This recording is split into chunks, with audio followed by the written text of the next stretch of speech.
Tranquila. Ahí estoy grabando. Ya. Entonces, la introducción de nuevo, vamos a hacer la clase de probabilidad y probabilidad clásica y condicional. Vamos a ver una serie de conceptos sobre todo, hartos conceptos que deben tener claros y a partir de eso se van a ser necesarios para poder calcular probabilidades en diferentes situaciones. Puede en algunas ocasiones ser un poco tedioso, pero en realidad si practican y entienden bien como los conceptos básicos, no deberían tener problemas en la mayoría de los ejercicios. ¿Ya? Así que partamos. Los conceptos fundamentales que tenemos son primero, entender qué es un experimento aleatorio. Un experimento aleatorio significa que debe ser realizado al azar. Y al azar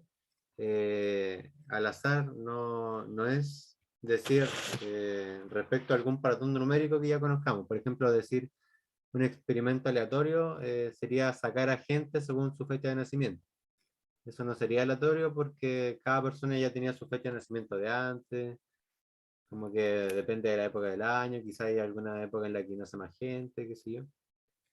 Un experimento aleatorio no se debe conocer como, no se debe predecir, no se debe poder predecir. Ejemplos de estos son lanzar una moneda, lanzar un dado, o por ejemplo con computadores, hacer como que nos arroje un número al azar. Eso sí sería efectivamente un método aleatorio. Este concepto es importante tenerlo en cuenta para más adelante, porque igual después cuando ven, no sé, algunas carreras de la universidad, van a ver como el tema de muestreos aleatorios, tienen que ser en base a métodos que realmente sean al azar, que no sean predecibles y que no sean, que no pueda haber como un sesgo a través de eso. ¿Ya? Luego, el espacio muestral, aquí nos dice que es el subconjunto formado por todos los resultados posibles de un experimento aleatorio. En palabras sencillas, en el caso de lanzar una moneda, que ya dijimos que era un experimento aleatorio, sería la posibilidad que tenemos. Puede ser cara o sello.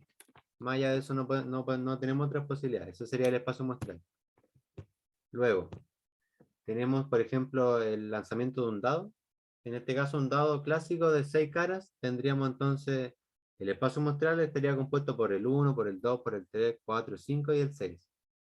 Y así puede ser como con cualquier otra cosa que se le imagine. Esos son como los ejemplos más clásicos.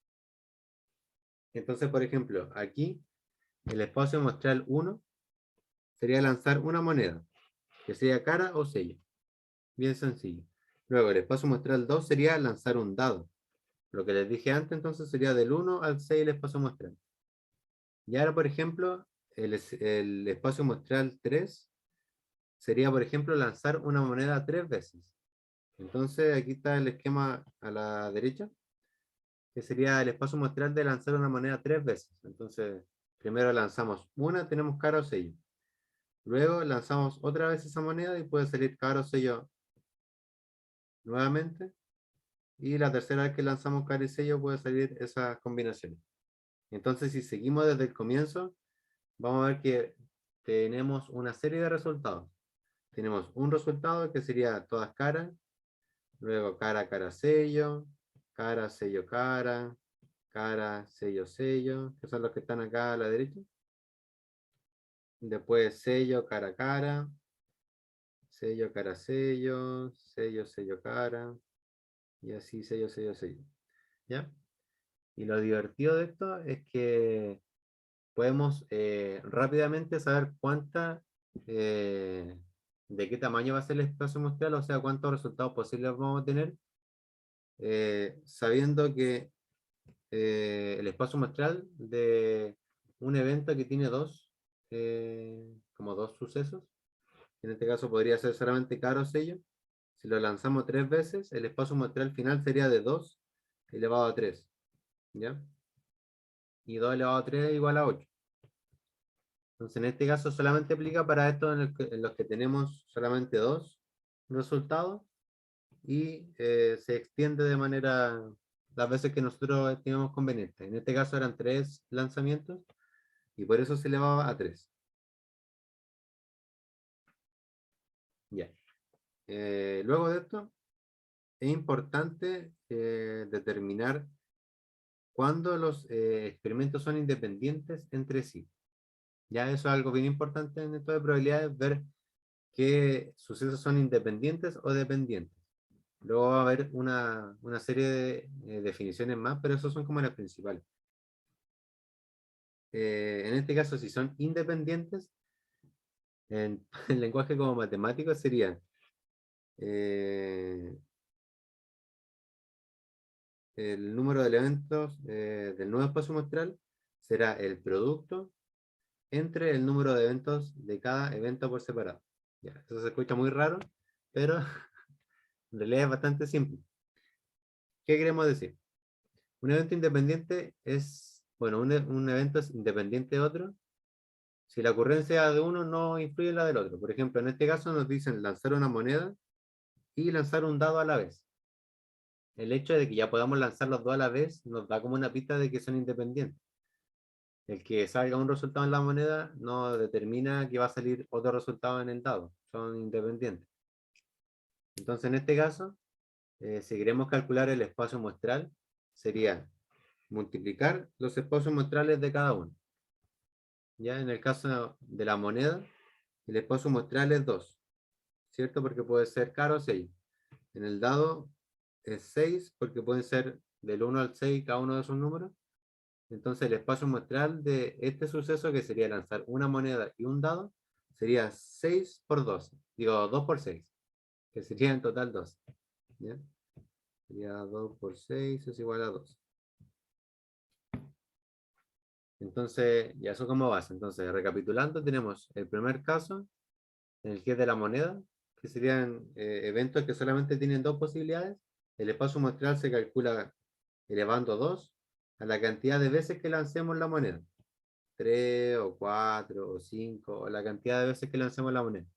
Luego, en eventos independientes entre sí, como lanzar una moneda y un dado, para calcular el espacio muestral, hay que multiplicar cada espacio muestral por el otro. ¿Cómo vamos hasta aquí? ¿Queda alguna duda?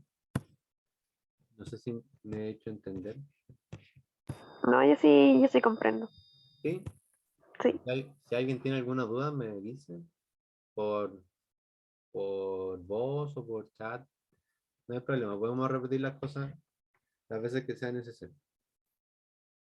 Ya, luego aquí son una serie de definiciones en torno al concepto de evento o de suceso. Un suceso entonces es un resultado particular en un experimento aleatorio.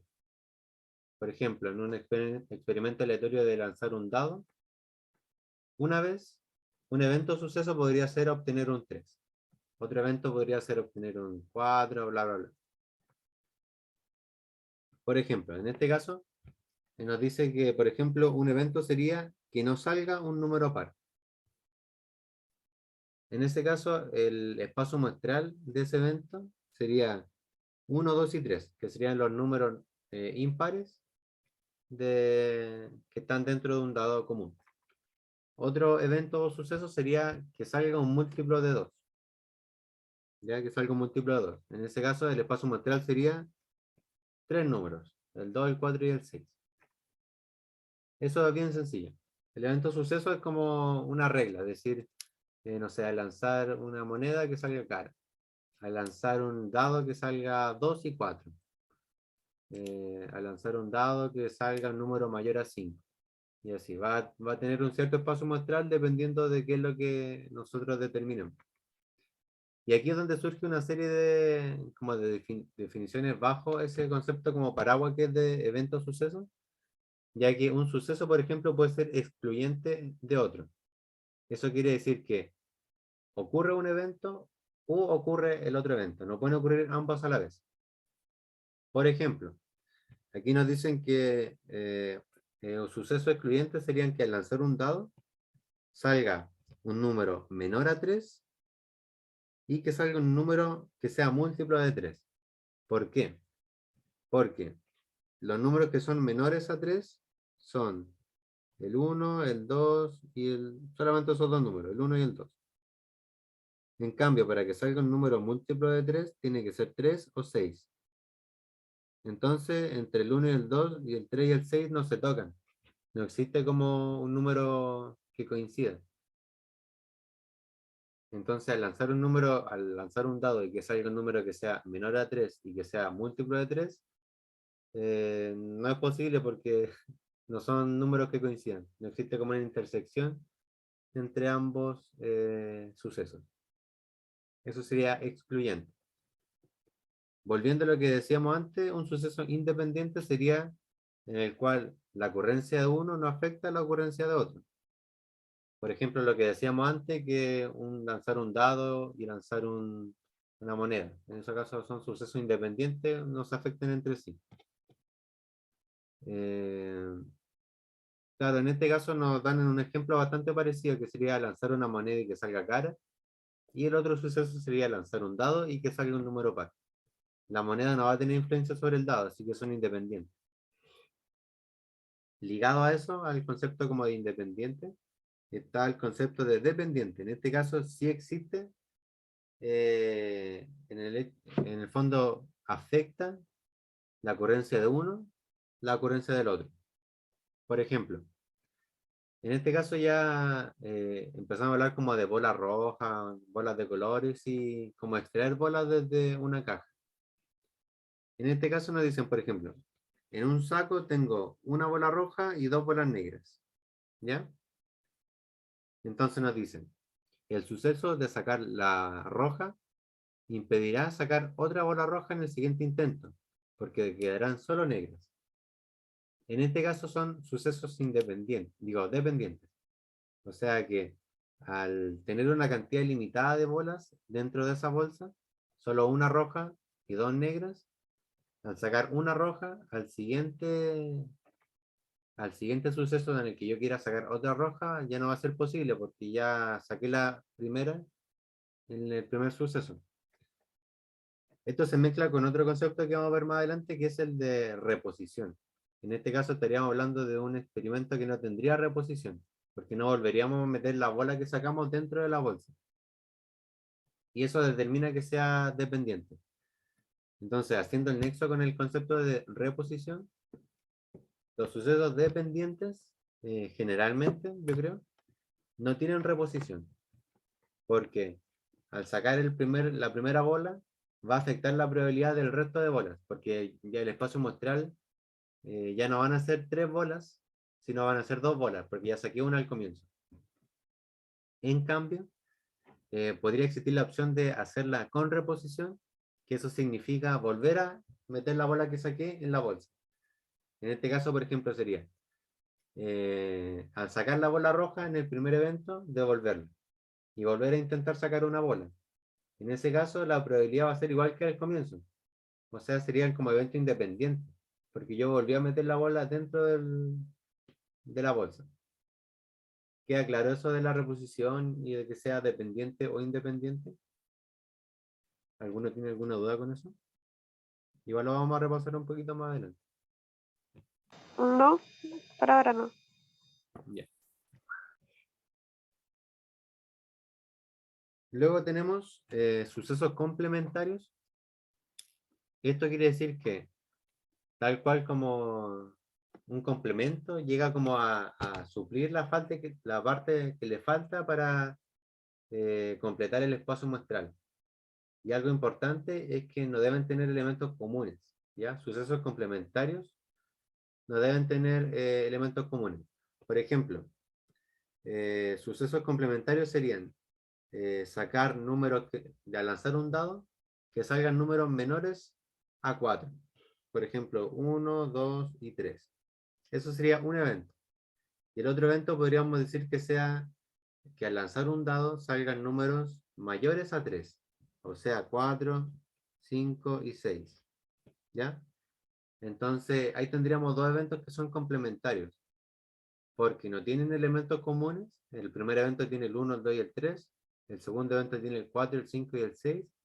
Y además, al unir ambos, resulta el espacio muestral. Al unir el 1, el 2 y el 3, 4, 5 y 6, tenemos el espacio muestral que tenemos al lanzar un dado. Debido a que tienen 6 caras y, bueno, abarca eso el espacio muestral. Tenemos sucesos contrarios, que esto es bastante parecido a lo anterior en realidad, porque por ejemplo el primer evento, el 1, 2 y el 3, sería contrario al evento de 4, 5 y 6. En este caso, el ejemplo que nos dan es con la probabilidad de que llueva.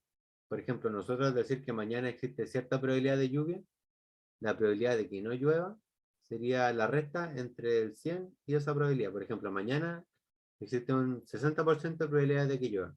Entonces la probabilidad de que no llueva sería de un 40%. Eso sería un suceso contrario. También Profe, ¿y cómo relacionado. sería el cálculo para poder hacerlo? ¿O cómo sería la Disculpa. fórmula? ¿Cómo sería la fórmula para uno poder saber?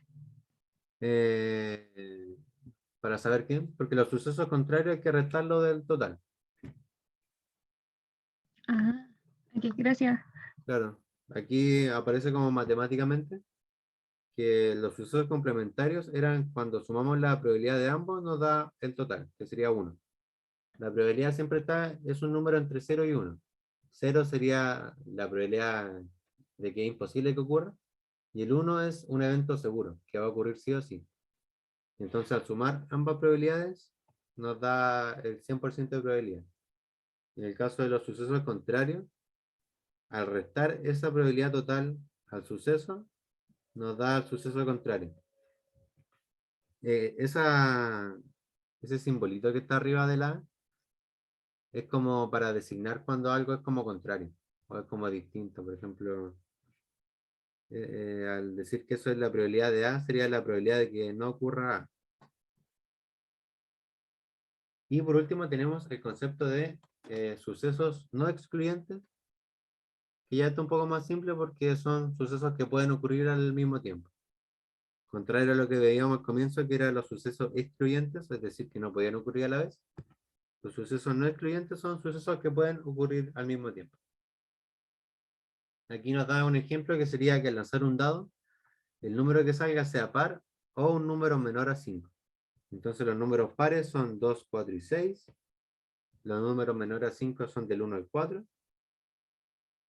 Pero al calcular esa probabilidad, la probabilidad de que ocurra de que sea un número par o un número menor a 5, tenemos que sumar ambas probabilidades, o sea, de que sea un número par es 3 sextos.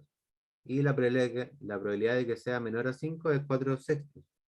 Pero no es llegar y sumar ambos números solamente, sino que también tenemos que restarle los números que se repiten, porque números pares y números menores a 5 hay algunos que están en ambos lados. Por ejemplo, el 2 y el 4. El 2 y el 4 son números pares y que además son menores a 5. Entonces, al restar esos números que están repetidos, nos da finalmente la probabilidad de que salga un número par o un número menor a 5. Es una forma bien extraña de explicarlo tal vez, porque quizá uno al leer el enunciado, uno quizás se puede poner a buscar números y decir, ya, nos preguntan cuál es la probabilidad de que lanzar un dado salga un número par o un número menor a 5. Entonces vemos qué números menores a 5 son pares. Y sería mucho más simple. Pero el tema es que el enunciado no siempre va a ser así de fácil. Entonces el separar así y de restar los números que son repetidos va a ayudar en ejercicios que sean un poco más complejos que lanzar solamente un dado. ¿Ya?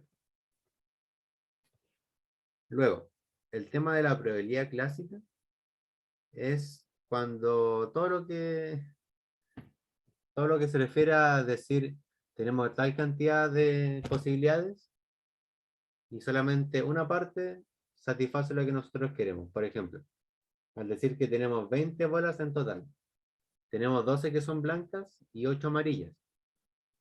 La probabilidad de esta, como probabilidad clásica, sería, no sé, preguntarnos cuál es la probabilidad de que salga una pelota amarilla al sacar entre esas 20 pelotas. Entonces, esa probabilidad se calcula de una forma bastante simple, que sería la cantidad de números favorables partido de la cantidad de números posibles. Eso en español sería, en este caso la pregunta que nos hacíamos era de que salga una bola amarilla. En total son 8 bolas amarillas. Entonces los casos favorables serían 8. Y los casos posibles serían 20 porque 20 sería el total de bolas que hay. ¿Ya? Entonces eso sería como la probabilidad clásica y que no tiene como gran dificultad tampoco. Claro, de todas formas siempre hay que tener en cuenta que esto es una probabilidad. No por el hecho de que yo diga que 8 de las 20 veces que saco una pelota van a ser amarillas, significa que eso va a ser así sí o sí. Existe algo que se llama la ley de los grandes números, que nos dice que estas probabilidades se cumplen solamente cuando la cantidad de experimentos que uno hace es cercana al infinito, porque ahí es cuando realmente se va a demostrar cómo va a quedar clara cómo se va a expresar la probabilidad. Por ejemplo, al sacar 20 pelotas, existe la posibilidad de que todas sean blancas, por ejemplo, y no que 8 sean amarillas, pero es porque el número es muy bajo. Si hiciéramos un número muy, muy, muy grande, millones de veces de sacar esa bola, es más probable que se acerque a 8 partidos a 20. Eso son solamente probabilidades. Eh, claro, aquí nos dan un ejemplo que nos dice cuál es la probabilidad de que al lanzar un dado salga un número par. Entonces, la cantidad de eventos posibles son 6, que serían los 6 números que podrían salir. La cantidad de casos favorables sería 3, que son los números pares que están, ¿cierto? El 2, el 4 y el 6. Entonces, la probabilidad de que al lanzar un dado el número sea par sería 3 sobre 6. O un medio, o lo que es lo mismo, el 50% de las veces. Ya, aquí hay un par de ejercicios que vamos a hacer. Ya, me tienen que ayudar, eso sí, yo no lo puedo hacer. Nos dice entonces el primero, calcular la probabilidad de obtener sello al lanzar una moneda. ¿Ya? ¿Cuál es la probabilidad entonces de obtener sello al lanzar una moneda? ¿Un medio? Claro, un medio. Muy bien. Eso sería un medio. Luego, calcular la probabilidad de obtener un número menor a 3 al lanzar un dado. Entonces, un número menor a 3 al lanzar un dado.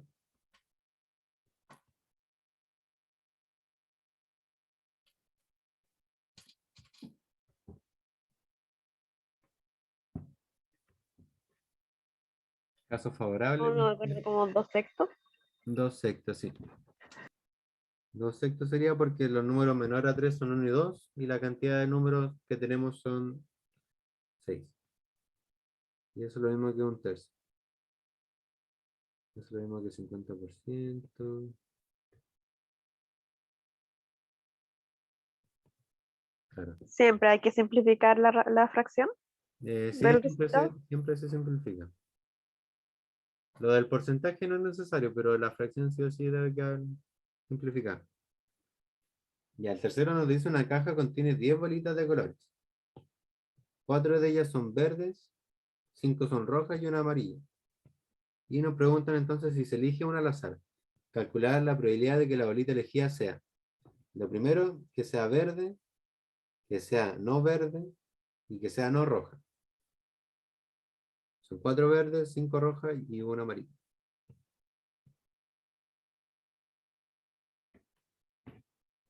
4 partidos en 10, así en todo en fracciones. Claro, de que sea verde sería 4 partido en 10.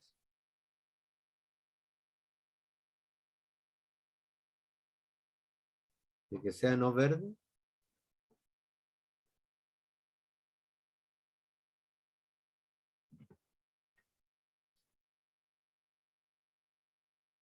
Mm.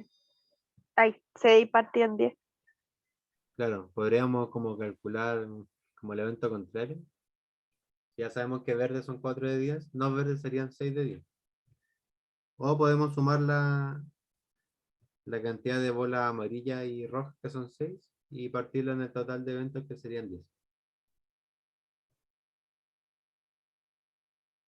Y de que sea no roja. 5 de 10 también. Claro, 5 de 10. O un medio. Ya, súper bien. Luego, se lanza una moneda 3 veces consecutivas. Y nos dice que hay que resolver el problema dibujando un diagrama de árbol. Ya, hagamos entonces un diagrama de árbol.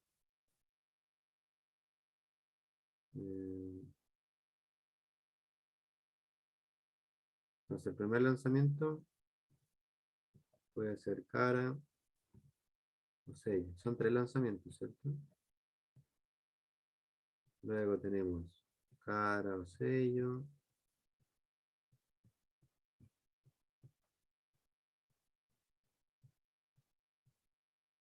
Sería como 2 elevado a 3. Claro, sería 2 elevado a 3. La cantidad total sería de 2 elevado a 3, la cantidad de... El espacio muestral en el fondo serían 8. Y aquí entonces sería cara, cara, cara, sello.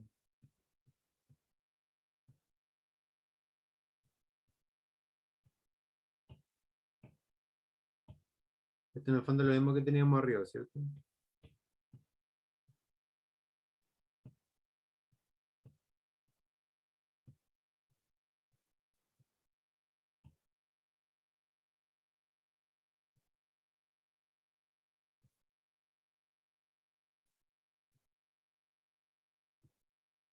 Entonces tendríamos como todas las posibilidades.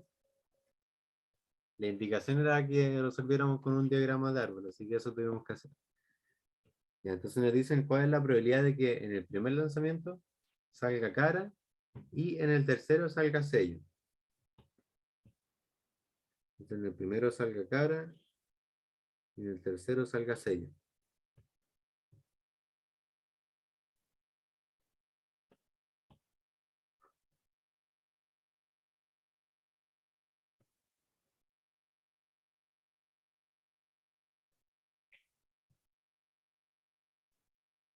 Sería media la primera. Claro, la probabilidad de que salga cara es un medio. Y, o sea que estamos multiplicando. ¿Ya? Ese ahí significa que tenemos que multiplicar las probabilidades. Y que en el tercero salga sello. En este caso igual son eventos independientes. En el primero salga cara no determina que en el tercero salga sello. Y el otro sería 3/4. Eh,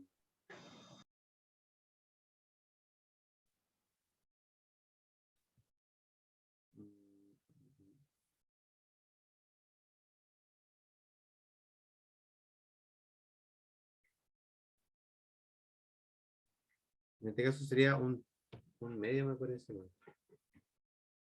A ver, dame un segundo.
Ya,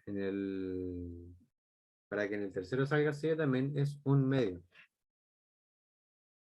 ¿Ya? También un medio porque en el fondo, como son independientes, en ambos casos la probabilidad de que salga sello o cara, en uno u otro van a ser un medio. Entonces eso sería un cuarto.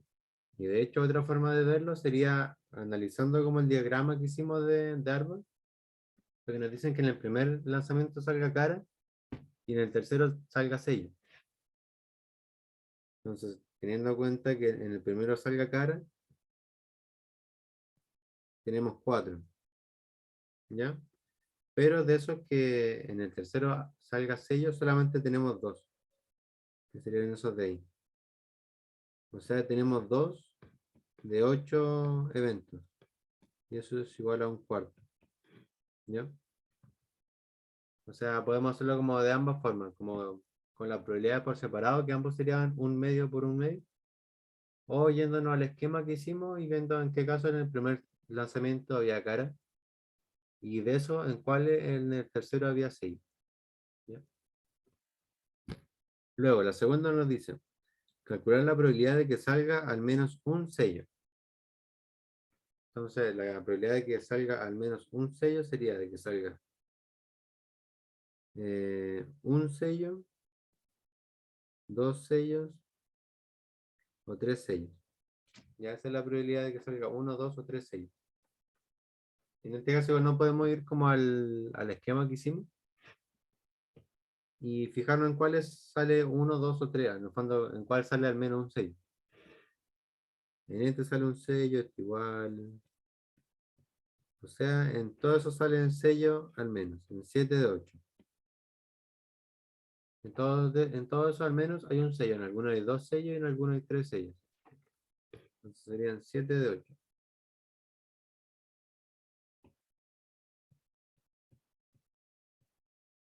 Luego, la probabilidad de que salga a lo más una cara. Ya en este caso, ¿cómo lo tendríamos que hacer? Nos dicen a lo menos una cara.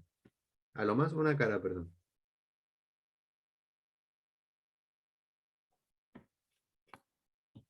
¿Es hacer lo mismo? En Eh, lo que me confunde dice como, porque el otro dice menos y aquí dice más. claro, al menos significa que puede ser un sello, 2 sellos o 3 sellos. En cambio, a lo más una cara significa que máximo podemos tener una cara.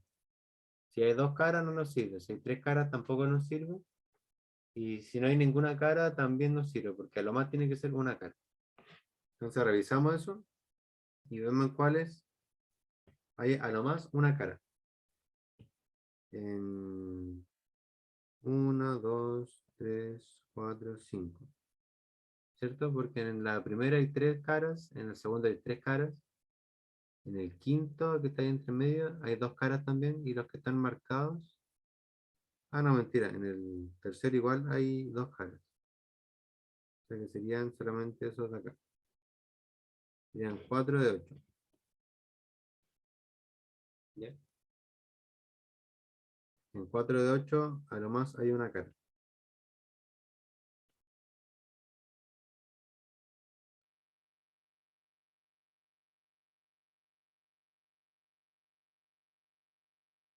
Sí. Entonces en 4 de 8.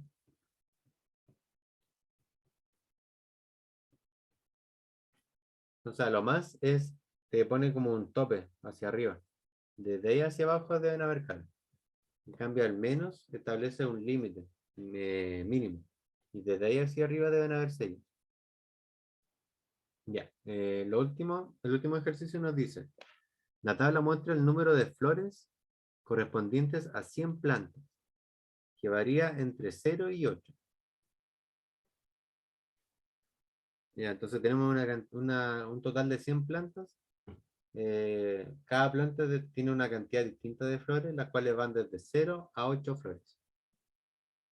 Y en la tabla vemos cuántas plantas tienen qué cantidad de flores. Cuántas tienen 0 flores, cuántas tienen una, cuántas tienen 2, y así hasta el 8. Entonces nos dice, si se elige una planta al azar, se debe calcular la probabilidad de que produzca. Entonces se elige una planta al azar, eso es bien importante. ¿Cuál es la probabilidad de que produzca exactamente 8 flores? Menos de 4 flores y 5 o 6 flores.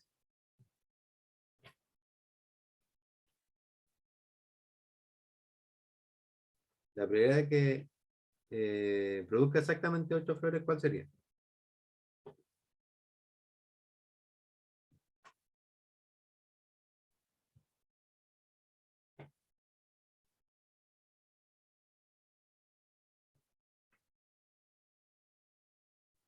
Ahí tendremos que sumar el número de plantas.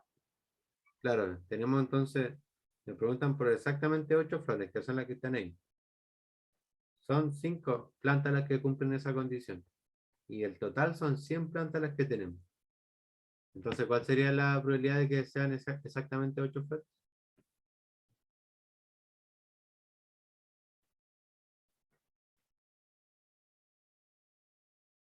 Entonces sería como 5 de 100. Sí, sí, eso, exactamente. 5 de 100.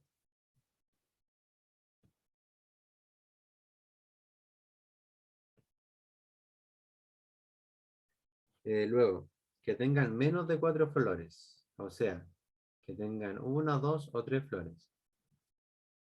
Bueno, y 0 también. 0, 1, 2 o 3. En este caso tenemos, Ahí sumamos el 3 más el 6 más el 7, más así como debajo hasta el claro, 4. sumamos estos Digo, hasta números el de acá. 3. Ese es Sería uno. 26, ¿cierto? Claro, serían 26, entonces son 26 de 100.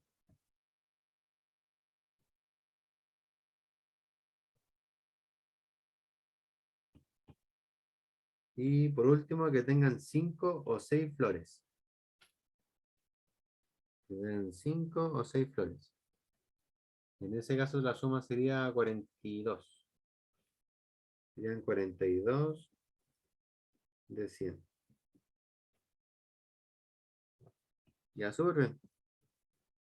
Súper, súper bien. Aquí hay algo bien cortito. Eso de concepto seguro e imposible. En algunos momentos les dije que existía, bueno, la probabilidad se define entre un 0 y un 1. 0 es un evento imposible y el 1 es un evento seguro o cierto, que va a suceder sí o sí. Y exactamente eso es lo que nos dicen acá. Existe la distinción entre un suceso seguro o imposible. Como que tienen definiciones, como que le decimos a un evento que tenga probabilidad 1, o sea, del 100%, un evento seguro. Y le llamamos un evento que tenga probabilidad 0, ya sea 0% o 0 en número, un suceso imposible. ¿Ya? Solamente eso en ese punto. Mejor pasamos al triángulo de Pascal, que esto es un poco más interesante. Aquí seguimos hablando de los resultados que se obtienen al lanzar una moneda. ¿Ya? No sé si alguien ya ha visto este triángulo de Pascal, pero lo vamos a explicar de una manera bien sencilla. La gracia de este triángulo de Pascal es que uno lo puede escribir sin necesidad de aprenderse nada de memoria, solamente sabiendo ciertas reglas. Las reglas están enumeradas aquí abajo. Son esas 4, pero en realidad 2 son muy, muy importantes. Nos dicen, la primera regla, esta. El primer y último coeficiente, o sea, el último y el primer número de cada fila, las filas son las horizontales, siempre es 1. O sea, en la primera fila tenemos un 1 acá, en la segunda hay uno ahí, en la tercera, en la cuarta, en la quinta y así infinitamente. Siempre el primer y el último número van a ser 1. Luego, cualquier otro coeficiente, o sea, cualquier otro número, se obtiene como la suma de los dos valores que están justamente arriba. Entonces, en amarillo están los unos que nombramos recién. Y en verde están el resto de números, el resto de coeficientes. El 2 se obtiene a partir de la suma del 1 y del 1. Luego tenemos esa fila completa. Pasamos a la siguiente fila. Sumamos el 1 con el 3. Sumamos el 2 más el 1. Y ahí tenemos la siguiente fila. Y así podemos estar infinitamente bajando y bajando y seguir sumando números con números. Sumamos el 1 con el 3, nos da 4. Sumamos 3 más 3, nos da 6. 3 más 1 es igual a 4. Tenemos lista esa fila. Seguimos. 4 más 1, 5. 4 más 6, 10. 6 más 4, 10. 4 más 1, 5. ¿Ya?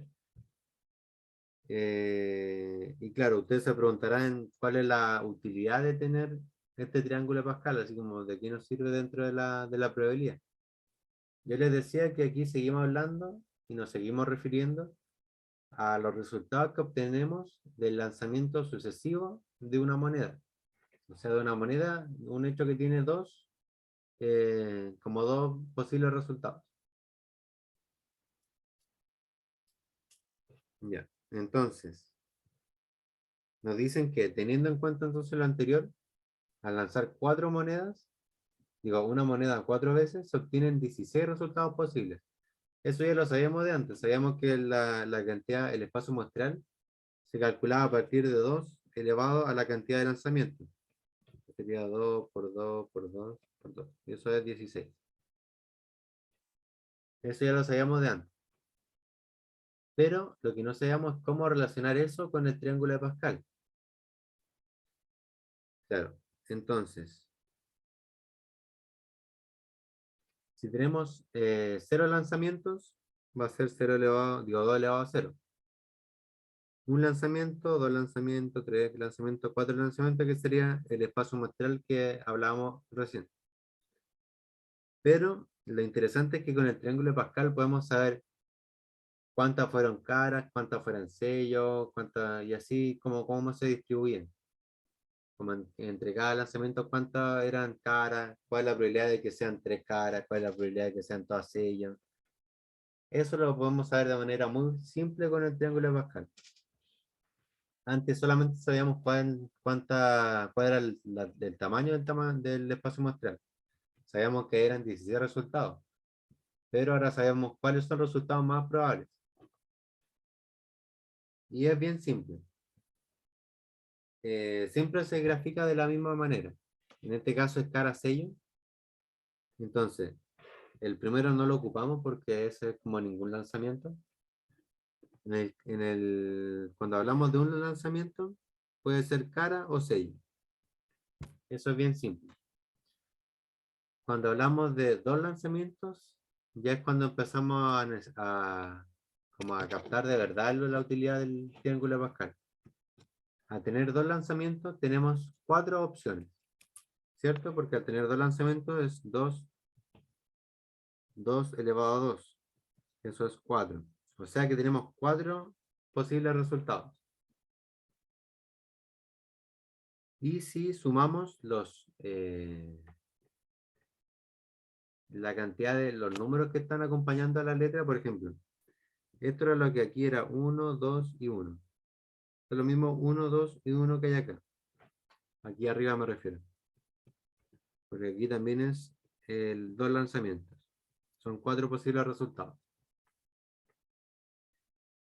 Los que están en los extremos siempre van a ser como cuando los 2 lanzamientos o la cantidad de lanzamientos salió de un mismo resultado. Por ejemplo, a la izquierda tenemos todas las veces que salieron caras. Cuando es un lanzamiento, solamente tenemos una cara. Si tenemos 2 lanzamientos, puede ser una vez, 2 veces cara. Si tenemos 3 lanzamientos, puede ser una vez, 3 veces cara. O sea, en el fondo, una vez que las 3 salgan cara. O una vez que todas las veces que lancemos la moneda salga cara. Eso es como el evento menos probable. Lo mismo en el cuarto lanzamiento, que una vez salgan todas caras. Volviendo al segundo lanzamiento, tenemos entonces, en un extremo la cantidad de veces que salen todas caras y en el otro extremo todas las veces que salen sellos. Eso siempre va a ser una. Porque recordemos que la parte lateral de la pirámide siempre van a ser solo unos. En cambio, al medio, que serían como los otros coeficientes de los que hablábamos antes, varían. Y esto es bien simple de entender también. El exponente es la cantidad de caras que salieron, por ejemplo. Y siempre tienen que sumar 2 esos exponentes, por ejemplo. Aquí salió 2 veces cara, porque fueron 2 lanzamientos. Acá salió una vez cara y una vez sello, porque son 2 lanzamientos. Uno salió cara y el otro sello. Y aquí salió 2 veces sello porque son 2 lanzamientos. En el nivel de abajo, o sea, en los 3 lanzamientos, aplica lo mismo. Los exponentes en este caso tienen que sumar 3. Aquí salió 3 veces cara. Aquí salió 2 veces cara y una vez sello. Una vez cara y 2 sellos. 3 sellos. Luego en el cuarto lanzamiento tenemos 4 veces cara, 3 veces cara y una vez sello, 2 veces cara y 2 veces sello, una vez cara y 3 sellos y 4 sellos. O sea, el triángulo de Pascal tiene como 2 partes. Cada número es la cantidad de veces que sucede eso, que sería el número que está acompañando acá. La cantidad de veces que sucede ese resultado, cuál es la probabilidad. Y lo otro que acompaña sería el resultado en cara o sello. Si son solo caras, si son solo sellos, si son carisellos, si son 2 caras y un sello, si es una cara y 2 sellos, si son 3 sellos, si son 3 caras. Entonces, tiene como 2 partes el triángulo de Pascal. El número, que es la probabilidad de que ese evento ocurra, y las letras que están acompañadas de un exponente. Y ese exponente significa cuántas veces salió cara o cuántas veces salió sello. Entonces, lo interesante de esta pregunta es cuando nos preguntan, no sé, si lanzamos la moneda 4 veces, ¿cuántas veces sale 2 veces sello y 2 veces cara? En ese caso nos vamos directo al cuarto nivel y vamos a las veces que salió 2 veces cara y 2 veces sello. Sabemos que son 6 veces. Entonces, respondiendo a la pregunta de cuántas veces sale 2 caras y 2 sellos, son 6 veces. 6 veces de 16. ¿Ya? Esa es la utilidad del triángulo de Pascal. Que nos pregunten cuál es la probabilidad de que salga tal cantidad de sellos, tal cantidad de caras, y podemos llegar a un resultado. Por ejemplo, eso es lo que hicimos de manera bastante rústica aquí al comienzo. Nos decían que en el primer lanzamiento salga cara y en el tercero salga sello. Intentemos hacerlo lo mismo que antes. Que en el primer lanzamiento salga cara y que en el tercero salga sello. Que en el primer lanzamiento salga cara es uno de 2. ¿Ya? Uno de 2. Y que en el tercer lanzamiento salga sello. En este caso sería el tercer lanzamiento que salga sello.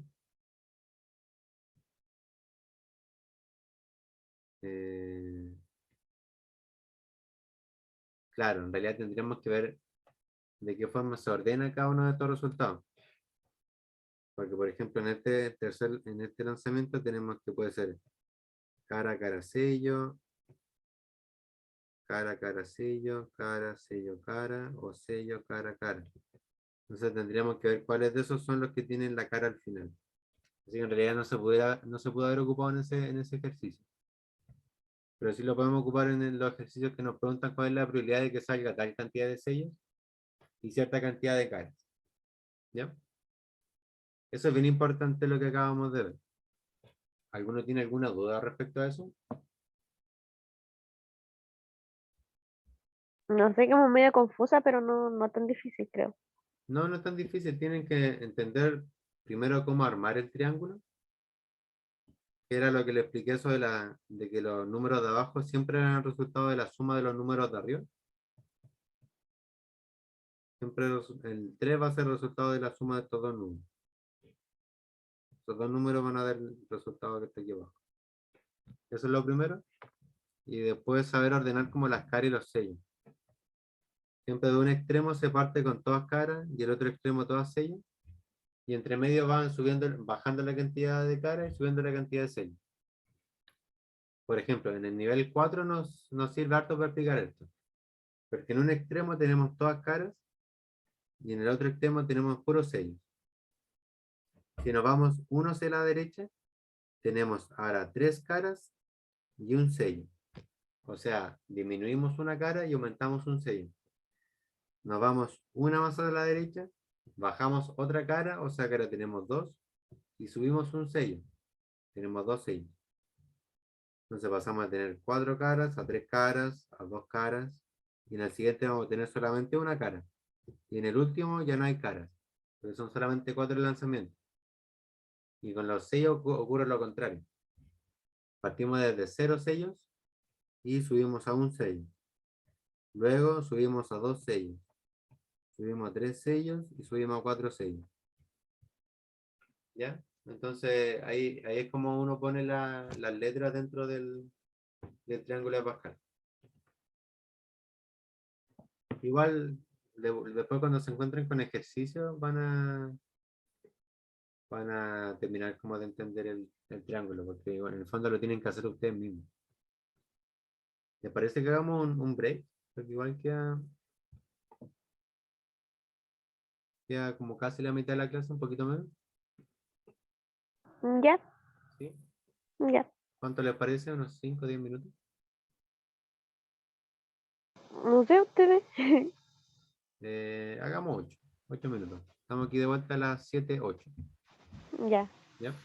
Ujú.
¿Están por ahí? Sí, sí. Ya, sigamos entonces. Terminamos de ver el triángulo de Pascal. Y ahora vamos a la ley aditiva de las propiedades. Esto en el fondo es bien simple. Mira, aquí nos dice, se utiliza cuando nos preguntan sobre la probabilidad de un evento, digo, de que ocurra uno u otro evento. Cuando estos eventos son excluyentes. En el fondo, como en el ejemplo nos dice, tiene que ocurrir uno u otro suceso. En este caso, por ejemplo, ¿cuál es la probabilidad de sacar una bola amarilla o una verde? Aquí la palabra o es bien importante, porque eso nos dice que tenemos que sumar ambas propiedades. Y algo importante es que estos sucesos deben ser excluyentes, o sea, eh, uno debe determinar que el otro no puede ocurrir. Por ejemplo, eh, que sea una bola amarilla o una verde es un evento excluyente, no pueden ser ambas a la vez, no puede ser una bola amarilla y verde. Tiene que ser una bola amarilla o una verde. Y en ese caso tenemos que sumar ambas probabilidades. La probabilidad de que sea una bola amarilla en este caso es 3 de 10 y la probabilidad de que sea verde es 2 de 10, porque son 3 amarillas y 2 verdes. Y por lo tanto la probabilidad de que sea una amarilla o una verde es la suma de 3 décimos más 2 décimos. Esos son 5 décimos o un medio. Eso principalmente con la ley aditiva, es cuando tiene que ocurrir uno u otro. Entonces ahí lo importante es la O. Y que sean excluyentes para poder solamente sumarlo y obtener el resultado. Tenemos también la ley multiplicativa de las propiedades. En este caso, debe ocurrir un evento y otro evento. Ya no hablamos de una O, sino que hablamos de una I. Entonces aquí, bueno, una I, en este caso, por ejemplo, ambas. No siempre va a ser una letra I. Puede ser también como algo que haga referencia a que tienen que ocurrir ambas a la vez. Y en este caso los eventos deben ser independientes. Ya que para que sean independientes lo único que tenemos que hacer es multiplicar ambas probabilidades. Por ejemplo, en este caso nos dice de que ambas sean blancas. En una caja tenemos 6 bolitas blancas y en el otro, digo, 6 bolitas blancas y 4 negras. Y en la otra caja tenemos 3 blancas y 7 negras. Entonces la probabilidad de que en ambas que saquemos sea blanca, la probabilidad separada de que cada una sea blanca multiplicada. Por ejemplo, en la primera caja son 6 de 10 y eso lo multiplicamos por 3 de 10. Si multiplicamos eso nos da 18 partido en 100, o lo que es lo mismo, 18%. Eso es cuando los eventos son independientes, lo cual se relaciona, como les dije antes, con la reposición. En este caso el experimento era con reposición. Bueno, no era necesario que fuera con reposición porque era con cajas distintas. Así que en este caso no era necesario que fuera con reposición. Si hubiera sido la misma caja, hubiera necesitado que fuera con reposición, porque para que no cambie el espacio muestral y se vuelvan independientes. En cambio, en el caso de que sean eventos dependientes o que no sea con reposición, es decir, que la bola que sacamos no la volvamos a meter, se da el caso que vemos a continuación.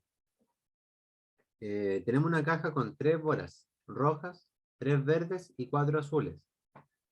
Y nos dicen cuál es la probabilidad de sacar una bola roja y luego una azul. Entonces sacamos una bola roja y luego una azul. La probabilidad de sacar una bola roja son 3 de 10. ¿Cierto? Porque eran 3 rojas dentro de 10 bolitas. Y aquí, ojo, la probabilidad de que luego saquemos un azul es 4 de 9. En este caso, el espacio muestral ya no es 10, sino que cambió a 9. ¿Por qué? Porque sacamos antes una bola roja. La cantidad de bolas sigue siendo 4 azules, igual que en un inicio, pero el total se redujo a 9, porque sacamos una bola roja. Y entonces en este caso la probabilidad también sería, aplicando la ley multiplicativa de las propiedades, multiplicando 3 décimos por 4 novenos. Entonces sería 4 por 3, 12 y 10 por 9, 90. esta multiplicación un poco más rara sería 6 de 45. Entonces, haciendo una recapitulación, en la ley aditiva debe ocurrir uno u otro evento, o sea que tenemos que buscar la palabra o, ya que en este caso tenemos que sumar las probabilidades de eventos excluyentes, tienen que ser excluyentes. En el caso de la ley multiplicativa, tenemos que buscar una I o ambas, o algo que nos diga que deben ocurrir ambas situaciones a la vez. En el caso de que sean eventos independientes, no nos preocupamos mucho porque solamente tenemos que ver la cantidad inicial de bolitas en cada caso y multiplicarlos. En el caso que sean dependientes o sin reposición, tenemos que tener ojo en la segunda vez que saquemos una bola porque el espacio muestral se habrá reducido, habrá disminuido en una unidad. Y bueno, en el fondo eso es lo mismo, se multiplican ambas probabilidades. Pero hay que tener ojo con el espacio muestral porque ahora disminuyó en 1. Aquí nos dice que existe un concepto llamado independencia de sucesos, que eso es lo que le he explicado como en varias ocasiones, que va ligado al hecho de que si se repone o no la bola que sacamos. En el caso de que se reponga la bola, sería un evento independiente, porque el espacio muestral no cambiaría, entonces la probabilidad de la segunda vez que saquemos no está determinada por la primera vez que saquemos. En cambio, en uno que no repongamos, en ese caso sería dependiente. ¿Por qué? Porque el espacio muestral habrá disminuido para la segunda vez que saquemos. Hay un par de ejercicios que yo creo que pueden hacer ustedes luego. Aquí hablamos de otro concepto que es probabilidad total. Nos dice, por ejemplo, como introducción, tenemos un experimento aleatorio que sería lanzar un dado. El evento A sería que salga un múltiplo de 3. El espacio muestral de eso sería 3 y 6. Son los únicos múltiplos de 3 que están dentro de un dado. El evento B sería que salga un número menor que 5. El espacio muestral entonces sería el que vemos ahí a la derecha. El evento C sería que salga un múltiplo de 3 o menor que 5. Entonces, en este caso, tenemos que juntar ambos, porque nos dicen O. O significa que deben ser sumados ambos espacios muestrales. Y aquí ocurre algo interesante que es, en este caso los eventos no son excluyentes. O sea, que sea múltiplo de 3 no significa que sean distintos a los números que son menores de 5. Porque en este caso se repite el 3. El 3 se encuentra tanto como múltiplo de 3 como un número menor a 5. Entonces, para calcular la unión de ambos conjuntos, o la adición de ambos conjuntos, la unión o la adición, esos son como los conceptos variados. La adición de conjuntos es lo mismo que decir la unión, es lo mismo que decir que buscar la O. Tenemos que considerar que están esos números repetidos. Porque claro, ahora es fácil decir que la unión sería del 1 al 6 y, 1, 2, 3, 4 y el 6. Pero en casos en los que tuviéramos muchos números, se nos podría pasar por alto, por ejemplo, que el 3 se nos repite. Y podríamos poner 2 veces el 3. Entonces es importante hacer la resta de la intersección o de los valores o en otras palabras, de los valores que son compartidos por ambos conjuntos. En este caso el 3. El 3 tanto de un múltiplo de 3 como de los números menores de 5. Entonces a esa suma que hagamos de los conjuntos tenemos que restar un 3. Porque si no, de lo contrario tendríamos 2, 3. Aquí abajo está como un diagrama de lo que hablábamos antes. El A sería los múltiplos de 3. El B los números menores que 5. Y por ejemplo aquí la intersección de A y de B sería el 3. ¿Ya? Esa sería la intersección, así se denomina. Entonces, esto determina que estos no sean excluyentes. No son excluyentes. ¿Ya? Eso significa que no son excluyentes porque hay un número que está en ambos conjuntos. Por lo tanto, para calcular la unión de ambos conjuntos, que es lo que les decía antes, tenemos que sumar la probabilidad del primero, del segundo, pero restar la probabilidad de la intersección. En este caso, por ejemplo, sería poner el 3 y el 6, el 1, el 2, el 3 y el 4, pero restarle el 3. ¿Ya? Porque el A es los múltiplos de 3, B son menores a 5, y la unión de A y B son 3. Digo, es el 3 porque es el número que está en ambos. Y de esa forma obtenemos la unión, que sería 1, 2, 3, 4 y 6. De lo contrario, como les dije antes, tendríamos el número 3 repetido. Tenemos que tener esta consideración cuando los eventos son no excluyentes. Porque en el caso de que el evento sea excluyente, por ejemplo, un evento excluyente sería en el caso de que no existiera esa intersección. De que un círculo fuera este y el otro círculo fuera este de acá. Entonces, para hacer la unión o la adición de ambos conjuntos, nos bastaría solamente con sumar los valores de cada uno. Porque no hay elementos que se repitan. No vamos a tener elementos que vamos a tener en uno y en el otro. Así que aquí solamente se suman ambos por separado. No tenemos en cuenta como la resta de la intersección. Y aquí nos daban un ejemplo, pero que en el fondo era lo mismo. Lo mismo que le estaba diciendo, solamente que un poquito más largo. Ya.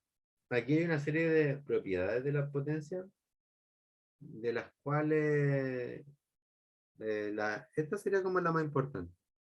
Porque las primeras son como un poco como obviedades. Porque nos dice que la probabilidad como de un suceso imposible es 0. Eso ya lo habíamos dicho antes. La probabilidad de un evento seguro es 1. Y esas son las cosas que habíamos hablado de antes. Así que eso como que se puede ignorar. Algo importante es que, igual como habíamos visto antes, recordando entonces, la probabilidad de un evento, de un suceso, siempre va a estar entre 0 y 1. Puede ser igual o mayor a 0 y puede ser menor o igual a 1. Cuando tenemos estos eventos que son los eventos contrarios o eventos complementarios también se pueden ver desde ese punto de vista, la probabilidad de la suma de ambas probabilidades debe ser 1. Esa es la definición de los eventos complementarios. Luego, la unión de ambos eventos o la adición o cuando vemos esa letra O en el enunciado, tenemos que pensar al tiro en sumar las probabilidades por separado y restar la probabilidad de los eventos que sean no excluyentes, porque esos son los eventos que se repiten. Ya aquí estamos como redundando en lo mismo, pero para que quede claro. Que si no son excluyentes, hay números que se repiten, probabilidad que se repite en el fondo, y que tenemos que restarla de la probabilidad total, porque si no vamos a estar sobredimensionando, vamos a estar como aumentando la probabilidad, por sobre de lo que en realidad es. Bueno, y el resto en realidad como que no son importantes, como que hasta ahí llega lo importante. Luego, pasando al siguiente, bueno, antes de pasar al siguiente punto, quedó claro el tema de cuando elementos son excluyentes, no excluyentes, y como cómo calcularlo en cada uno. Sí, pero tengo un poquito de duda en lo último, como en la... más ahí abajo. Ya, voy al tiro. Esta parte de acá. ¿Esto? Sí, esa. Ahí el que me confundí. Ya, ¿Lo, en el lo podría fondo, hacer como en un ejemplo o volver a explicarlo? claro. En el fondo lo voy a explicar con lo de arriba, porque eso de aquí abajo, en el fondo era como un resumen de lo que tenemos acá. Ah, ya que Lo mismo. me confundí ahí. Claro. Mira, lo voy a explicar con número entonces. Tenemos, por ejemplo, la probabilidad A es que los números sean menores a 4. En un dado, en el lanzamiento de un dado, menores a 4. Entonces van a ser 1, 2, 3. En cambio, el evento B va a ser que los números sean mayores que 2. Entonces van a ser 3, 4, 5 y 6. En este caso, lo primero que tenemos que ver es si son eventos excluyentes o no excluyentes. ¿Cómo podemos ver si existen, cómo lo podemos saber? Es viendo si existen números que sean como compartidos en ambos conjuntos. Entonces vemos al tiro que el 3 se repite tanto en el B como en el A. ¿Ya? En esos dos está el 3. Entonces son eventos que no son excluyentes. Pueden ocurrir ambos a la vez.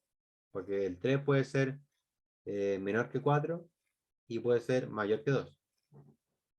Entonces, partiendo desde esa base, la fórmula que tenemos que ocupar para calcular la probabilidad de ambos eventos en conjunto, por ejemplo, yo quiero saber cuál es la probabilidad de que ocurra que el número que yo lance en el dado sea menor que 4, o sea, la probabilidad A, o mayor que 2, que es la probabilidad B.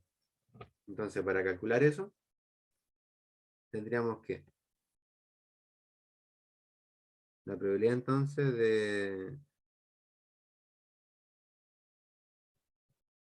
Así se denomina, la unión entre A y B. Porque yo dije la palabra O.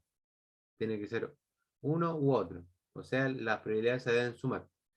La probabilidad de que ocurra, bueno, eso sería la probabilidad de A más la probabilidad de B menos la probabilidad de la intersección de ambos.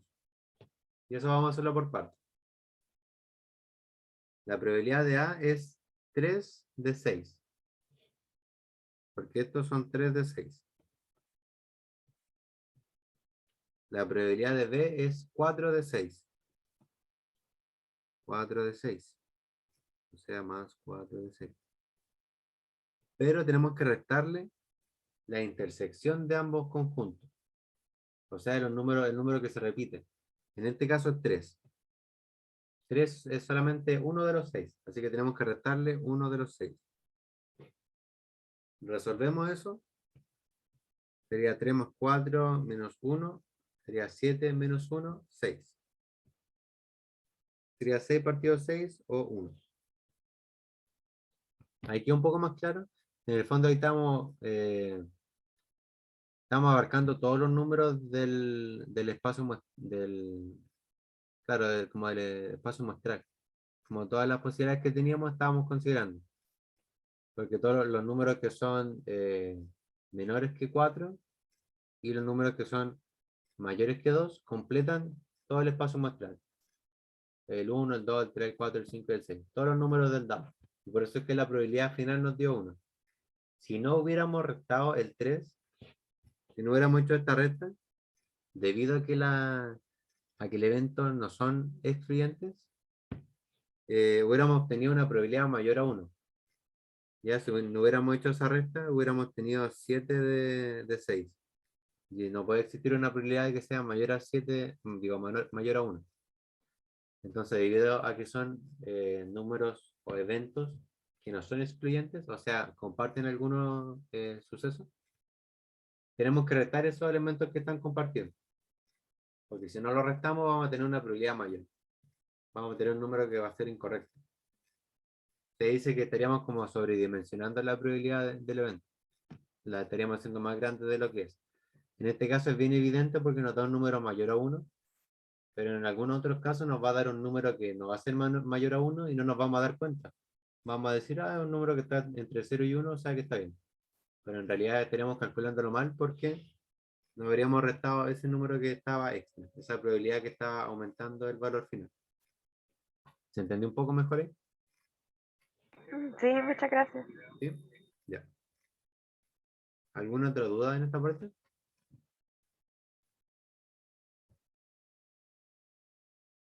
Ya, pasemos No. entonces. Esta es la última parte de la guía, que sería la probabilidad condicional y la independencia de sucesos. Ya, aquí el término independencia de sucesos es igual al término que estábamos ocupando antes. O sea que lo relacionamos con el hecho de la reposición. Si es independiente es porque existe reposición y, por ejemplo, tenemos 10 bolas. 5 son rojas. Yo saco en el primer suceso saco una roja. Y la devuelvo a la bolsa. La segunda vez que yo saque una bola roja va a tener la misma probabilidad. Porque va a ser la misma cantidad de bolas rojas y va a ser la misma cantidad de bolas totales. Porque yo devolví esa primera que saqué a la bolsa. Entonces sería suceso independiente debido a que yo repuse la bola. Existe reposición. Ya eso es lo que está acá. Por el contrario, los sucesos dependientes sería cuando yo no devuelvo esa bola a la bolsa. Por ejemplo, de las 5 bolas rojas yo saqué una. Entonces para la siguiente voy a tener 4 rojas de un total de 9. Ya no van a ser 5 rojas y tampoco va a ser un total de 10 pelotas. Entonces se modifica tanto la cantidad de bolas rojas como el total. O sea que claramente la segunda vez que saque una roja puede que sea más probable o menos probable. O sea, va a depender de la primera vez que saque. Entonces los sucesos dependientes ocurren cuando no existe una reposición. Ya. La probabilidad condicional, ese era un pequeño paréntesis. La probabilidad condicional es la probabilidad de que ocurra B luego de que haya ocurrido A. Y se escribe de esa manera. Antes, cuando hablábamos de la unión de los eventos, decíamos que se escribía así. La unión era A unión de B. Eso era la unión, como una U. Cuando hablábamos de la intersección, o sea, los elementos que somos compartidos, decíamos que era A, B, A intersección de B. Entonces ese símbolo que era como al revés era la intersección. Y ahora hablamos de la probabilidad condicional, o sea, la probabilidad de que ocurra B, dado que ocurrió A. Entonces aquí nos surge al tiro el hecho lógico de pensar de que si los eventos son independientes, se tiene que multiplicar solamente la probabilidad. En los sucesos independientes solamente tenemos que multiplicar la probabilidad. Porque el hecho de que ocurra B luego de que ocurra A nosotros no nos importa mucho. Porque la probabilidad no va a cambiar. Existe reposición, no va a cambiar la probabilidad. O sea que la probabilidad de B siempre se va a mantener igual. Y la probabilidad de A siempre se va a mantener igual. En cambio, cuando no existe reposición, cuando los eventos son dependientes, se escribe de esa forma. Que la probabilidad de A por la probabilidad de B dado que salió A. Esa es la forma de calcularlo. Esto es mucho más simple verlo con números. En el ejemplo 1 vemos sucesos que son independientes. O sea que las probabilidades de A y B no se ven influenciadas por una u otra. Por ejemplo, nos dicen, se lanza un dado y se definen los siguientes sucesos. Y nos preguntan si son independientes. El suceso A es que salga menor que 5. O sea que salga 1, 2, 3 o 4. El suceso B es que salga mayor que 3. O sea, 4, 5 y 6. Esas son como las posibilidades dentro de cada suceso. Y nos preguntaban si son independientes. Y claro que son independientes porque el hecho de que salga un número menor a 5 no quiere decir que luego va a salir un número mayor a 3. Como que el dado no va a cambiar su probabilidad. El dado se va a mantener constante. No va a perder una cara porque salga un 5 o no va a perder una cara porque salga un número mayor que 3. Entonces, en este caso, para familiarizarnos con la notación, el espacio muestral sería del 1 al 6. El número total, entonces, de sucesos son 6. El espacio muestral de suceso A era lo que ya dijimos, los números menores que 5. Y el espacio muestral de B serían los números mayores que 3. Si quisiéramos calcular la intersección, o sea, la probabilidad de que ambas situaciones ocurran, de que sea menor que 5 y que sea mayor que 3, tendríamos que multiplicar la probabilidad. Solamente multiplicarla y no hacer nada más. Porque las probabilidades no van a cambiar. O sea, la probabilidad de que salga menor que 5 es 4 de 6 y la otra es 3 de 6. O sea, multiplicamos 4 de 6 por 3 de 6. Y eso es un tercio. Claro. Entonces, eso. Si los eventos son independientes, tenemos que multiplicar la probabilidad de manera simple, como sin mayor problema que eso. Porque el tamaño muestral no va a cambiar. Siempre va a ser igual. En cambio, en el ejercicio 2 nos encontramos con eventos que son dependientes. Nos dicen, al lanzar un dado al aire, ¿cuál es la probabilidad de obtener un 4 sabiendo que ha salido un número par? Entonces aquí nos sirve la anotación que estábamos ocupando antes, de un suceso B dado que ocurrió un suceso A. El suceso A ya nos dijeron que era sacar un número par. Y el suceso B es obtener un 4. Suceso A entonces sacar un número par y B sacar un 4. Aquí entonces, si calculáramos solamente la probabilidad de obtener un 4, sería 1 de 6. ¿Ya? La probabilidad de sacar un 4 sería 1 de 6. Pero aquí nos dicen, dado que ha salido un número par. Entonces, vemos cuáles son los números pares que hay. Sabemos que ha salido un número par que es 2, 4 o 6. Es el espacio muestral que tenemos. El espacio muestral ya no son los 6 números, son solo 3. El 2, el 4 y el 6. Y nos preguntan entonces, bajo ese espacio muestral, ¿cuál es la probabilidad de obtener un 4? Y el 4 es un solo número dentro de esos 3. De esos 3, perdón. Entonces la probabilidad de obtener un 4, sabiendo que va a salir un número par, sería 1 entre 3. Un tercio. ¿Ya? Quizás cuando lo vieron aquí, se escuchaba como mucho más complicado y las letras y los números. Pero en la práctica, en el fondo, fijarnos si el espacio muestral va a cambiar o no. En los sucesos independientes, el espacio muestral va a ser siempre igual. Y la probabilidad, por lo tanto, la calculamos de manera simple, como la probabilidad que está definida desde un inicio. En cambio, en los dependientes, el espacio muestral va a cambiar.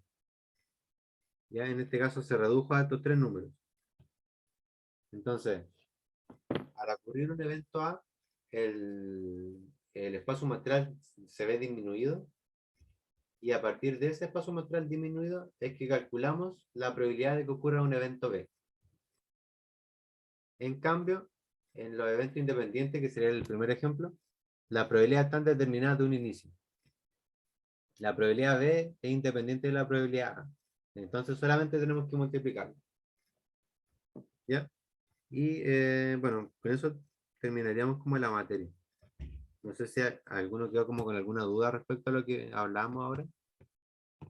Tenemos 20 minutos para dudas de la clase y resolver un par de ejercicios, los que ustedes quieran.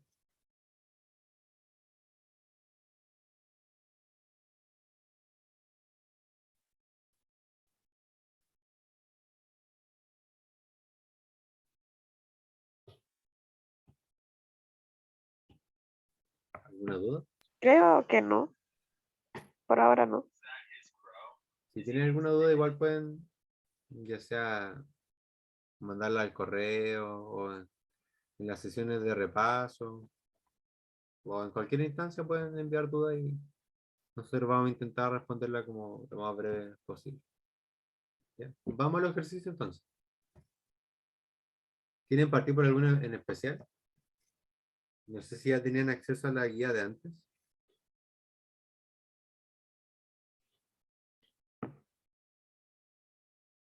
La 2. La 2.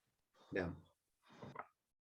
Nos dice, un vendedor del servicio de televisión por cable visita 3 casas. Ya, entonces visita 3 casas, anotando B si vende y N si no vende. El evento de vender el servicio, a lo más, en una de ellas está representado por. Ya. Esto se parece como al tema de las monedas, porque son dos sucesos que podemos encontrar, que venda o que no venda. Y tenemos que realizar 3 lanzamientos, entre comillas. Entonces, el evento de vender el servicio a lo más, en una de ellas está representado por. Nos dicen a lo más. O sea, máximo una tiene que ser vender. Aquí no podemos ir directamente a la alternativa y empezar a descartar los que tengan más de un vender. Entonces podemos descartar esta, esa, la más un vender. Bueno, y para calcular el tamaño muestral tenemos que considerar que es 2 elevado a 3. Entonces 2 por 2, 4, 4 por 2, 8. Y esto era en el triángulo de Pascal. 1, a ver, aquí está el tercer nivel. 1, 3, 3 y 1.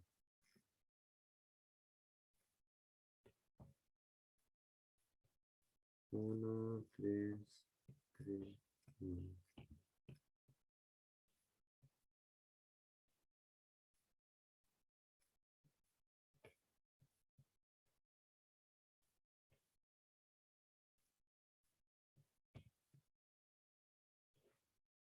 Claro. Entonces, a lo más en una de ellas. A lo más puede haber un vender. Y los que cumplen con esa condición serían los que están acá. Serían 4 opciones las que tendríamos que, a lo más hay un vender. Porque en el de más de izquierda tenemos 3 casas que responden vender.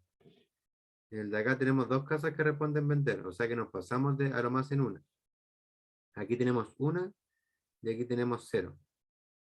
Entonces son 4 las probabilidades de tener. Entonces ahí podemos descartar el tiro también esta y esta. La alternativa A es la única que nos ofrece como 4 eventos y que tienen a lo más una a vender.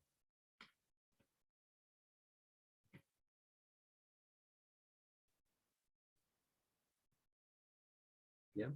Entonces, en estos casos nos sirvió ocupar el triángulo de Pascal, porque ni siquiera tuvimos que fijarnos en que hubiera, cuál eran las probabilidades, cómo mezclarlos, sino que vimos cuánto era el total y descartamos entonces los que eran más de un vender.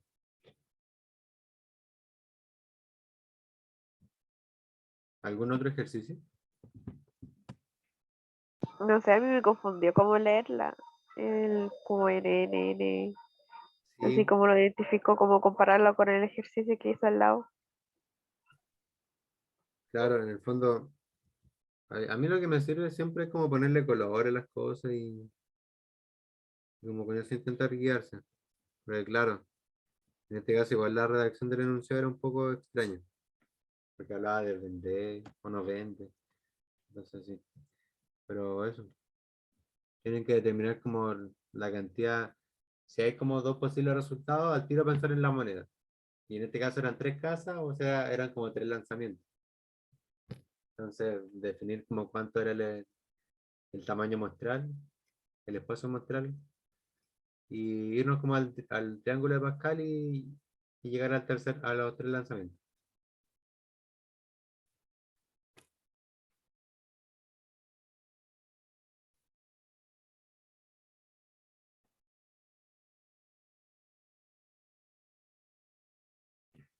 Ya, veamos los 3. Nos dicen, dado el espacio muestral E, que es A, E, I, O, U, o sea, las vocales, y los eventos, el A es que sea I, O, U. El evento B es que sea O, O, U, el evento C es que sea A, y el evento D es que sea A y E. Nos preguntan entonces cuál de las siguientes afirmaciones es falsa. Ya, y aquí tenemos que ver cuáles son excluyentes, o si no son excluyentes, si son complementarias, o cuál. ¿Cuál creen ustedes que es la correcta acá? Yo voy a estar viendo. Ya. La A no es. La A no es. Mm. Esa es verdadera, dices tú. Yo, sí, porque ahí comparten en la O y la U, en la A y la B. Claro. Entonces la A sería correcta, no sería falsa. Buscamos la falsa. Súper bien.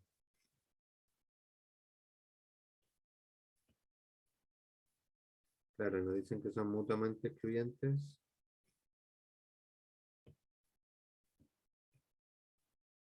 Y aquí tenemos el O del U y el O del U. Ya. ¿Cuál otra?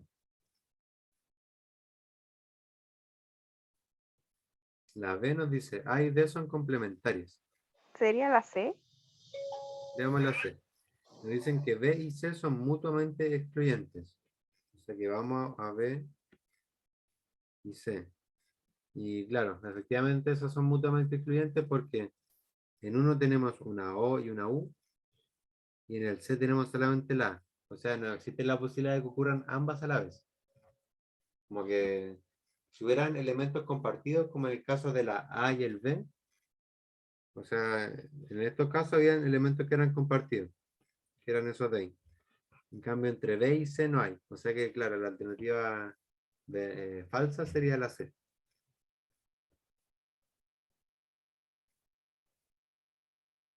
Y aquí nos dice, en el experimento aleatorio, lanzar 3 dados y observar el resultado de cada uno de ellos, la cantidad de elementos que compone el espacio muestral. Ya, aquí nos dicen de 3 dados y observar el resultado en cada uno de ellos. ¿Cuál sería el espacio muestral en ese caso? 6. Es un poquito más grande, o bastante más grande. Ay, que yo pensé como son 3 dados, yo, ¿verdad? Yo me imaginé moneda. Entonces Ah, claro. como 6 por los 3. Sería 6, porque es la cantidad de opciones que tenemos, y lanzamos el dado 3 veces. Entonces 6 elevado a 3. Y eso sería 6 por 6 por 6, que sería 36 por 6. Entonces sería la A. Claro, 3 por 6, 18, 21. Sí, claro. Si hubieran sido los dados. No, tampoco hubiera sido 6 porque Claro, si hubieran sido monedas, hubiera sido 2 elevado a 3. Y eso hubiera sido decía 8. 8. Claro. Pero eso, Ya. la base va según como la cantidad de opciones que uno tenga y el elemento de arriba, del exponente, en relación a la cantidad de lanzamiento. El 6, digo el 5. ¿Cuál de los siguientes corresponde a un experimento aleatorio? Aleatorio. Lanzar una moneda y un dado al mismo tiempo y ver el resultado.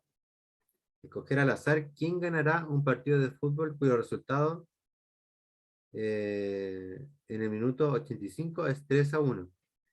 Girar la llave de tu automóvil en buen estado y ver si enciende. ¿Cuál de esos será aleatorio?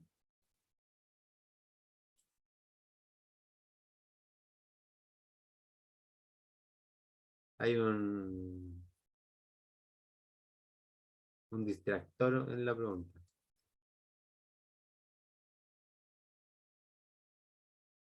Arrójense con uno. ¿Qué alternativa creen que es la correcta?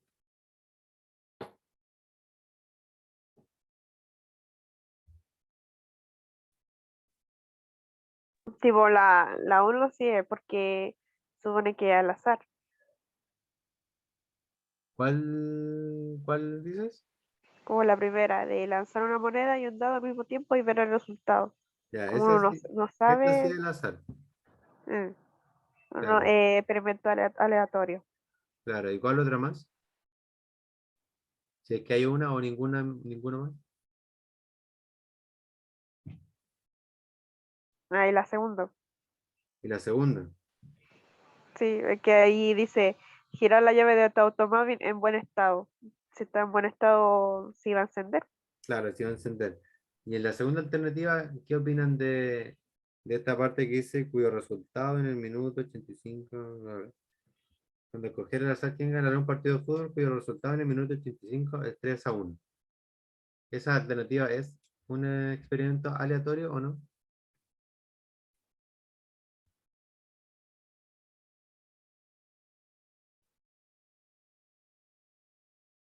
Ya, ese era un distractor. Yo casi caigo. Porque en el fondo aquí nos dice escoger al azar. Sí, sería un evento aleatorio porque estaríamos escogiendo el azar. O sea, no estaríamos fijándonos en cómo va como el marcador del partido en ese minuto. Porque claro, si no nos dijera que se escoge al azar, podría decir, escoge quién ganará un partido de fútbol cuyo resultado en el minuto 85 es 3-1. Y claro, pues si no escogemos al azar un equipo, vamos a elegir claramente al equipo que va ganando. Pero como dice al azar, también sería un evento, un experimento aleatorio. Sería la 1 y la 2. ¿Se entiende eso? Sí, sí. Ya. ¿Cuál de las siguientes afirmaciones es o son verdaderas? El evento lanzar 3 veces una moneda tiene un espacio muestral de 3 elementos. El espacio muestral del suceso de lanzar 2 monedas distintas tiene 3 elementos. Y el suceso complementario del espacio muestral es el conjunto vacío. ¿Y entonces cuál de esas son verdaderas? La primera la descartamos. Como ¿Ya? la primera, la A, la D y la E. Claro. A, B, E. Súper bien. Uno generalmente tiene que ir al tiro ahí descartando la alternativa. Sí, la primera sería falsa porque al lanzar 3 veces una moneda sería 2 elevado a 3 y sería el espacio muestral 8. No, sería un espacio muestral de 3. Ya, y entre la 2 y la 3, ¿cuál sería la verdadera?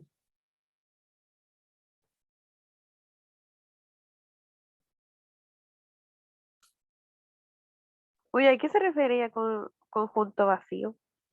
Dice, el suceso complementario del espacio muestral es el conjunto vacío.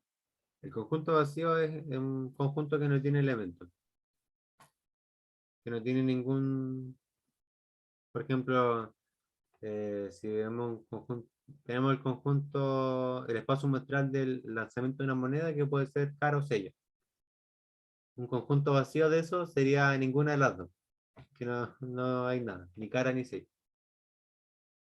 Ah, entonces sería la segunda, porque se supone que el espacio muestral el total de todo. Claro, sí. Entonces, si el espacio muestral el total, el complemento del total sería el vacío. Recordemos que el complemento era lo que nos hacía falta para completar el espacio muestral. Entonces, si ya tenemos el espacio muestral, el complemento del espacio muestral es el vacío, porque ya está completo. Sería la tercera. La segunda no sería porque nos dice que lanzar 2 monedas distintas, bueno, nos pregunta cuál sería el espacio muestral de ese suceso. No tendría 3 elementos, porque lanzar 2 monedas distintas solamente puede ser cara o sello. ¿Ya?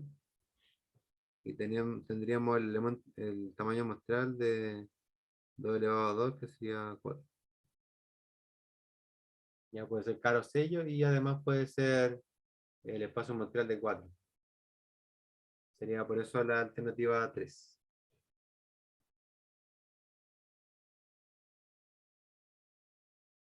Y aquí nos dice, en el experimento aleatorio, lanzar 3 monedas, ¿cuál o cuáles de las siguientes proporciones, de las siguientes proposiciones, es o son ejemplos de eventos mutuamente excluyentes?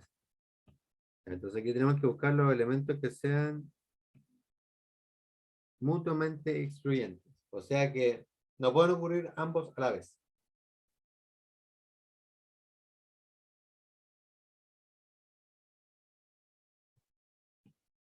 Ya la primera está descartada. Claro, porque nos dice 2 caras y 2 sellos. Y solamente tenemos 3 lanzamientos. Entonces la primera sería descartada. Descartamos la A, la C, la D, la E. Ah, entonces pues la de B. Claro. Obtener a lo más una cara y obtener a lo más un sello. Recordemos que el lanzamiento de 3 monedas era 1.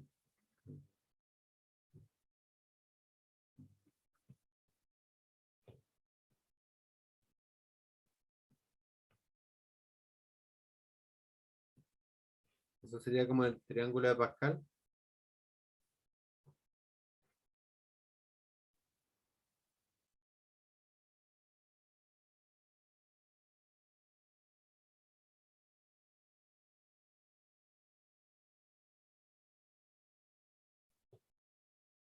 Ah, no, falso.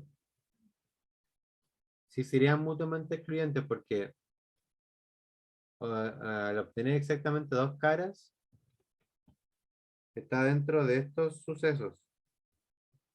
Está dentro de esos 3 sucesos. Y obtener exactamente 2 sellos está dentro de estos otros 3 sucesos. O sea que están en sucesos distintos. El obtener 2 caras o 2 sellos son como sucesos distintos. Así que en ese caso sí sería mutuamente excluyente esos 2 elementos. Ah, entonces cuando hayan preguntas así, siempre hay que hacer como el Pascal. Sí, hay que apoyarse en el Pascal. Sirve harto, porque claro, uno puede como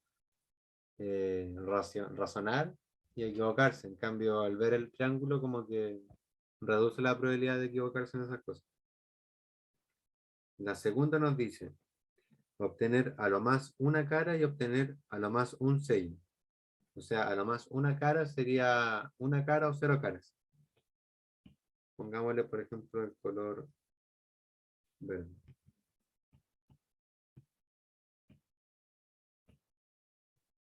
A lo más una cara sería esas de acá. Porque aquí tendríamos una cara y aquí tendríamos ninguna cara. En ambos sería a lo más una cara. Y en el otro caso tendríamos a lo más un sello, que sería como los otros dos porque sería estos de acá. ¿Bien? No sé si se entiende eso, porque eso es bien útil. Sí, sí.